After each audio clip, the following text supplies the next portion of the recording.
માં આઝાદ થયો 15મી ઓગસ્ટ બરાબર. ત્યારબાદ 200 વર્ષની ગુલામી, અંગ્રેજોની જે ગુલામી હતી, ત્યારબાદ આપણને એક ફ્રીડમ મળી.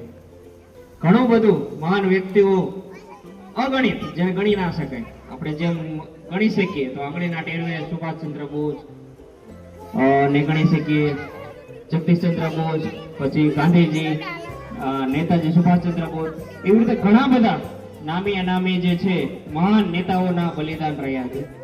અને એમાં ઘણા નામ ખબર પણ નહીં હોય આપણને. એવા વ્યક્તિઓના કારણે આપણે આજે ફ્રીડમ અનુભવી રહ્યા છીએ. આજે એ લોકોના બલિદાન, એમના લોહીના બલિદાન, એમને સમર્પિત દેશ માટે જે એ લોકો લડ્યા છે, ત્યારે આપણને એક આઝાદી આજ મળી છે અને એને આપણે ઉજવીએ છીએ. તો ત્યારબાદ 1947માં આઝાદ થયો. ત્યારબાદ કોઈ આપણી પાસે જે છે, જેમ ઘર ચલાવવા માટે એક વહીવટ હોય, મેનેજમેન્ટ હોય, એમ મેનેજમેન્ટ નહોતું. તો 47 થી લઈને 26મી જાન્યુઆરી 2 થી 2.5 વર્ષના ટાઈમ ફ્રેમમાં આપણે બંધારણ ઘડ્યું. કેવી રીતે દેશને ચલાવશું એના માટે બાબા આંબેડકર જે અર્થવ્યવસ્થાના લો એન્ડ ઓર્ડરના જે રૂલ્સ રેગ્યુલેશન જે લખે, એમને લખીને એક આપણને બંધારણનું પુસ્તક આપ્યું. ત્યારબાદ આપણે જે છે 26મી જાન્યુઆરીએ પબ્લિકલી એનાઉન્સ થયું કે 26 એ આપણે રિપબ્લિક, એટલે કે પ્રજાસત્તાક, પ્રજાને સત્તા મળે, પ્રજા ચૂની શકે કઈ ગવર્મેન્ટ છે અને એ ગવર્મેન્ટના આધારે આપણે જીવવાનું આપણા દેશની અંદર. અને બધાને સ્વતંત્ર વોટિંગનો એક અધિકાર હોય છે. તો 26મી જાન્યુઆરી આપણને એક સરસ જે છે પ્રજાને સત્તા મળી અને એ સત્તાના આધારે અલગ અલગ લો અને ઓર્ડરનું નિર્માણ થયું. અને એ પ્રમાણે આપણે જે છે ત્યારથી 26મી જાન્યુઆરી રિપબ્લિક દિવસ તરીકે ઉજવીએ છીએ. શાળાઓમાં અલગ અલગ રીતે ઉત્સવ થતા હોય, સાંસ્કૃતિક કાર્યક્રમ થતા હોય, સોસાયટીઓમાં પોતાની રીતે બધા એક ફેમિલી તરીકે મળીને ઉત્સવો કરતા હોય, સાંસ્કૃતિક કાર્યક્રમો કરે છે. અને જોડે જોડે નાના બાળકો માટે આપણે રમત ગમતના ઉત્સવો રાખીએ છીએ. તો હવેની રૂપરેખા રાષ્ટ્રધ્વજનો ફ્લેગનો આપણે જે છે કરી દીધું છે. ત્યારબાદ હવે બાળકોનો રમત ગમતનો કાર્યક્રમ રહેશે.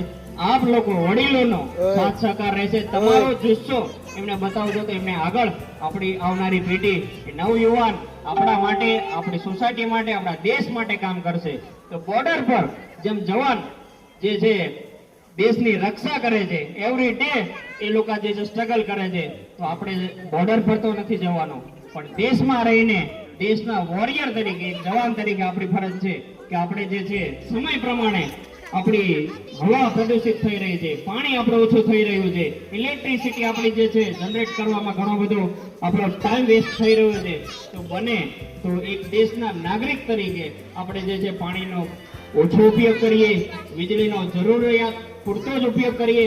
અને ગ્રીનરી માટે જેમ જોયો છો કે આજે જે હવા પ્રદૂષિત થઈ રહી છે, આવનારું આપણું અત્યારનું ભવિષ્ય જે છે 50 વર્ષનું આયુષ્ય છે, આવનારું બની શકે 25 વર્ષનું થાય, તો એને આપણે દૂર કરવા, અવોઇડ કરવા માટે વૃક્ષારોપણ માટે આપણે પણ કરીએ, આપણા બાળકોને બી એ વિચારધારા આગળ પાસ કરીએ અને એ જ રીતે ગ્રીનરીને પણ ફેલાવીએ. તો દેશમાં રહીને પણ આપણે જવાન બની શકીએ છીએ.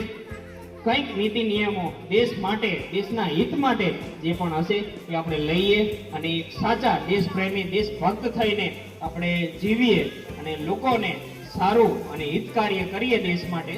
એ જ પ્રાર્થના સાથે અને આગળ જે છે આપણે રમતગમતનો કાર્યક્રમ, ત્યારબાદ ચાનું વિતરણ આપણા બી બ્લોકમાંથી લલિતભાઈને ત્યાંથી ચાનું વિતરણ છે.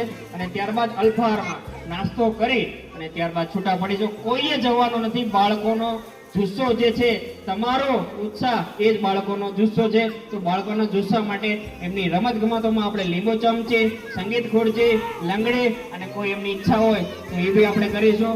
તો ખાસ કરીને બધા એમનો ઉત્સાહ વધારજો અને એ જ રીતે આપણે આગળ આવનારા વર્ષોમાં બી આવી જ રીતે સંપીને રહીએ, એ જ પ્રાર્થના સાથે. ભારત માતા કી જય.